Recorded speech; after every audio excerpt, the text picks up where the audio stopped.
All right, it is time to pick the national title game. JD Pickell and I, we were pretty darn good picking those New Year's Six games. JD, I was 5-1 against the spread and straight up. Ooh, okay, that's solid. What was the one? Because I know we differed on Missouri, Ohio State, and you got that one. What was I missed the Rose Bowl. What was the? I picked Alabama in the Rose Bowl, and well, hey, I did too. So I guess so. You did better than me in that sense, but yeah, that's 5-1. I mean, you go 5 for 6 in anything. You're a Hall of Famer, you know. I still got that 0-8 hanging around my neck like an albatross from week 3, so I can't really say much. But yes, this is going to be a fun one. I've gone back and forth on who I want to pick in this game. I went on Jim Rome and I was like, I was all in on Washington, and I realized I haven't made an official pick here. It certainly sounds like I'm picking Washington here. Perhaps I need to study this a little more and get a little more in depth and make sure this is exactly what I want to do here. But JD, this is such a fun matchup because Michigan has not seen an offense like Washington's, and Washington has not seen an offense like Michigan's. No, I mean, I think that the thing that's interesting too is when I started breaking this thing down, I kind of looked at, on paper, okay, what are the edges for Michigan? What are the edges for Washington? And the glaring edge is the line of scrimmage, what they don't have up front defensively for the Huskies. I mean, they're averaging, giving up right around 4.5 yards a carry, whereas Michigan's like a 60% of the time run the football team. And so at first I was saying, okay, well, hey, Michigan's going to kind of pound the rock. And I sort of caught myself saying, okay, JD, you've said this before a few times. You said the same thing about Texas. You said about Oregon twice. They were going to run the line of scrimmage. And both times you were right in the sense that the opposition did on the line of scrimmage. I think Oregon ran for almost 200 yards that first day they had. And then Texas ran for 6 yards a carry, but they just had those monsters on the outside of the Washington offense. And that was kind of the end of the deal there. So it's a tricky one to break down. But like you said, I think we're in for a box office kind of affair here this upcoming Monday night. Well, and this is the problem if you're a team that runs the ball well and is used to controlling games that way, is Washington can jump all over you so fast, they can score so quickly that it takes you out of what you do. I think the question here is, can Michigan mix in a few things through the air, and will Michigan's receiving core look a little more dynamic against Washington than it did against Alabama? Because nobody looked like they were able to get open down the field against Alabama, and that was to be expected. There's a bunch of high draft picks that you're playing against when you're playing Alabama. Washington not quite as good on the back end, but Washington very good at getting after your quarterback. So the question is, does JJ McCarthy even have time to go find out if those guys are open? Yeah, and I think it was interesting, too, on the flip side of that, Michigan's defense, they're one of the best teams against the pass. But you had Nick Saban saying, hey, we didn't have enough time to get our guys open downfield. But going into it, like, that was a big factor in the game for us. We wanted to attack that Michigan secondary. So on paper, I don't know if I'm, lining up with what Nick Saban is saying. But if Nick Saban is saying, we like Isaiah Bond, we like Jermaine Burton on our guys over their guys, and I'm looking at what Washington has, I'm saying, okay, no disrespect to Bama, but that's 3 NFL dudes in that wide receiver room, along with a good tight end. Yeah, Washington's receivers are so much better than Alabama's. And Ohio State's receivers are probably the only group that's even comparable to Washington in the country. I don't know that Ohio State has 3 that good. Now, we know Ohio State's best one is better than everybody. But the question is, does anybody have 3 that good? And I don't think anybody does. And I was thinking about this today, JD. We talked about it with Brock Heward. The Michigan defense has not had to play anything like this all season. Some players on the Michigan defense will remember playing against the Buckeyes when C.J. Stroud was the quarterback. Now, C.J. Stroud throwing to Marvin Harrison and Emeka Egbuka, that's somewhat similar. That's actually a pretty good prep for this. But it hasn't happened in more than a year. Like, none of the Michigan defenders have seen anything like that this season. And Josh Walls has never seen it ever. The transfer cornerback from UMass that it sounded like during that broadcast, Alabama was going to try and pick on a little bit. Now, Will Johnson versus Rome Odunze is just going to be like an NFL draft preview for all of us. I cannot wait to watch that one up close. But whoever Will Johnson doesn't cover is going to have a chance to get theirs. And we talked about it on our show a little bit. Like, you alluded to it already. whenever Washington gets that deep pass game kind of dialed in, to me, it's a lot like Steph Curry hitting the three. Like, you're probably bigger than Steph Curry, more athletic, better perimeter defense. But when he crosses half court and he's just feeling it that night, like that might kind of just be the story of the game. So pack a lunchbox, you know. So that's kind of what I'm watching in this one, and it's going to be a lot of fun. I cannot wait to watch that matchup. Yeah, I was trying to figure out what did Arizona State do to really limit Washington, and they were dropping 8 quite a bit. I do wonder, can Michigan drop 7 or 8 and still have people get home? I don't know that that's necessarily going to happen. We've gone over and over again about how good Michigan's defensive line is. You look at what Mason Graham can do up the middle, Braden McGregor, Josiah Stewart. We sang his praises after that last play against Alabama, but nobody seems to be able to get to Penix quickly enough to stop him. Like, Jalen Milroe was having to look down, find the snap, then put his head up, and then figure, like, that's why they had 6 sacks. Now, I do want to point out something that Nick Saban said on Pat McAfee on Thursday that I thought was really interesting. He said Michigan wasn't clapping because that's a penalty, but somebody was making some kind of sound that sounded like a clap, and Saban said that distracted Alabama's center. Now, I'm not accusing anybody of anything because we've seen Alabama's center struggle with getting the ball back there during the season at various points. So, but I will say I have had coaches tell me, and this is not talking about this Michigan team, but about just in general, if you can find a D lineman who can make a noise with his mouth that sounds like a very loud clap, that is an incredible skill for that person to have, because they'll never call it because they can't see you doing it. Wow. All the kids watching at home, all you guys trying to add an extra star to your rating. Just saying, maybe put in an extra time after I can just practice, do this. Whatever you got to do, man. You want to get on the field.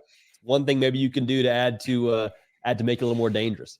Yeah, I don't know that affects this game or not. That may be just Nick Saban sour graping it. I don't know. But if Michigan has something like that, that's pretty awesome. But I will say this, what worries me in this game for Washington, and I was all on board. I was ready to pick Washington. So I saw this tweet from Bill Connolly at ESPN. Bill's one of my favorite statistical nerds out there, and he appreciates being called a nerd. So he talked about how great it was that Michael Penix Jr. has thrown 21 passes to Rome Odunze when Washington's in-game win probability was under 50%.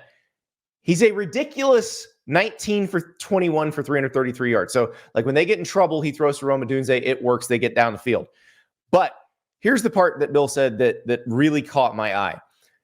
Washington is currently 44th in the country in defensive SP+. So what defensive SP+ is, SP+ is a ranking that uses offensive and defensive success rates, explosive plays, turnovers, combines all that, and it is opponent and tempo adjusted. So if you played good teams, it knows you played good teams. If you played bad teams, it knows you played bad teams, and it adjusts for that. So the last national champion to rank outside the top 30 in S&P Plus on defense was Oklahoma in 1950. Like that 2010 Auburn defense, Bill points out, it wasn't very good. It was 27th. That's not 44th. So what I'm worried about is there's a non-zero chance that Michigan just comes in and runs for something like 9-10 yards a carry. And then even if you are scoring quickly, if you're Washington, eventually you just get worn down and you can't stop that. That's the part I worry about there. This is the type of defense that Michigan scores 50 on. And so while I don't think that means Michigan's going to win 65-7 like Georgia did at TCU, it worries me that you might see a Michigan win that's like 44 to 38 or something like that. That's where I get worried. Now, for those of us who are looking at this from a viewership standpoint and not from a gambling standpoint, like, hell yeah, let's go. Give us the shootout. Yeah. But it makes it very tricky with a 4.5 point spread. Yeah, it's good. I mean, that if we have a game where Michigan's scoring in the 50s, I have a really hard time believing they're not winning, because that means they've just had their way, not just running the football, but also probably through the air at that point. And something I'm watching here closely, Andy, is in the fourth quarter, if Michigan has anything that resembles a lead, let's say they're up by a field goal. You and I both know, like at that point, Michigan's got you. They got you in a little sleeper hole, and they can just apply pressure and squeeze and squeeze and squeeze and lean on you to where you're probably already dog tired going 3 rounds with Michigan. But that 4th round where they can just run the football and kind of take time off the clock, I mean, we've seen that's where they're at their best. So where we are going into that 4th quarter, I'm 100% with you. That defense makes me very, very nervous. I mean, honestly, the more I talk it out statistically, I lean Michigan, but I'm at this point where I'm just like, I don't trust myself against Washington. Like I've seen it too many times. I don't trust myself picking against the Dogs. So I don't know if we're making our picks right now or not, but it's curious. That's my problem too, is I flipped to Washington for the Sugar Bowl because they had proven me wrong so many times that it was like, okay, you can't keep betting against these guys. Like and here's something that with Washington I think is important. I believe they've won their last 9 consecutive games by 10 or fewer points. So they are good in close games. They are well coached. Kalen DeBoer, we've talked about a lot. They make the right decisions most of the time. They go for it. Both these teams are really good at knowing when to go for it on 4th down. Yeah, I like you said, the fact that they just have a steady hand all of the time whenever they're playing those 1-score games. They're 8-0 in 1-score games to this point in the season. Like they don't get nervous. They don't get. I mean, the comp for me here is like, Andy, you ever seen Alex Honnold, the free solo climber? You ever see that documentary? Mm-hmm. That is Washington to me. They did a study on his brain where apparently like he doesn't process pressure correctly, and thank goodness when you're thousands of feet up in the air with no ropes. That's Washington. Washington is the Alex Honnold of this college football playoff to me, and they've been that way this entire season. So I don't know what to think. And I'm glad. We're not going it because last year I couldn't even pretend it was going to be a competitive national championship game. Like people would, I know ESPN, they try to trump it up. They had their college game day and people actually picked TCU. And it was, I landed in Los Angeles last year and people are asking, like, no, this is not going to be close. Like this is a horrific, historic mismatch. I'm not saying that at all about this game. I don't know what's going to happen here. I'm going to make a pick here in a minute, but I don't have supreme confidence in it just because I think both these teams, because we haven't seen them against the antecedent, we don't know what's going to happen. We just haven't seen, we don't have physical evidence of what happens when this team plays this type of team. Yeah, Washington is not TCU. They might have given you the same feelings as a viewer throughout the course of this season, like a TCU, kind of like the Jesse Pinkman in Breaking Bad. They can't keep getting away with it feeling when they win by 1 score in Corvallis and they win by 1 score against Oregon for the 2nd time. But just because they wear purple and they win close games throughout the course of a year, they're much better at quarterback. They are much more dangerous at the skill positions. They're much more physical up front. Like that line is what it is for a reason, whereas it was double digits a year ago this time in that TCU Georgia game. Yeah, there's NFL players on both lines of scrimmage for Washington that can compete with the NFL players on both lines of scrimmage for Michigan. I think this is going to be an epically fun game. If it's as fun as the 2 we saw on Monday night, then we got the best 14 playoff yet. The last one will be the best one because we've never had one where the 2 semis were good and the title game was good. I think we're due for it. I think we're getting it. So JD, the floor is yours. Who you got? So I thought I need a Hayes Fawcett graphic or something for this to make my decision. Respect my decision is kind of what they're saying these days. I said it earlier. I have picked against Washington many times this year. I have been wrong many times this year. I look at the logic. I look at the numbers. It says Michigan. I look at the line of scrimmage. It says Michigan. Look at the personnel up front with the big boys. It says Michigan. Now, with that being said, I think if they have their fastball, which is that deep shot to Rome Odunze, to Jalen Polk, Jalen McMillan, I think they will get enough of that going to put the pressure on Michigan's offense. I think it's close. Andy, I think that Michigan actually controls the ball enough when they have the football to keep it lower scoring. I like Washington 27-24, instant classic, send us out in style in the last of the 4-team playoff. This is going to be fun because I was all set to agree with you. I was Washington all the way until that nerd Bill Connolly threw those numbers in my face. And I thought, uh-oh, what am I missing here? What am I missing? And I'll be honest, I've picked against Michigan a few times this year. I picked against Michigan when they played, let's see. Did I pick against them when they played Penn State? No, I picked them when they played Penn State. But I definitely picked against them when they played Alabama. And I don't feel that bad about it. It was a 1.5 point spread that got pushed to 2.5, and they ended regulation tied. So I feel okay about that one. But just watching that offensive line from Michigan get after the monsters that Alabama puts up on their defensive front, and watching those guys get pushed back, and watching at the end of the game where Michigan runs at a pretty slow pace. So it's not like they're trying to wear defenses out. And we asked Trevor Keegan, the Michigan offensive lineman, after the game, we said, did you think Alabama's defense was tired? He's like, nah. I'm telling you, I was at field level when they marched down the field in the fourth quarter to tie the game and force overtime. Alabama's defense was exhausted. When they threw that pass to Roman Wilson for the touchdown that tied it, it looked like Alabama's front seven was just done. It looked like they were cooked at that point. And so that's the part that scares me if I'm talking about a defense that hasn't been particularly great all season playing against Michigan.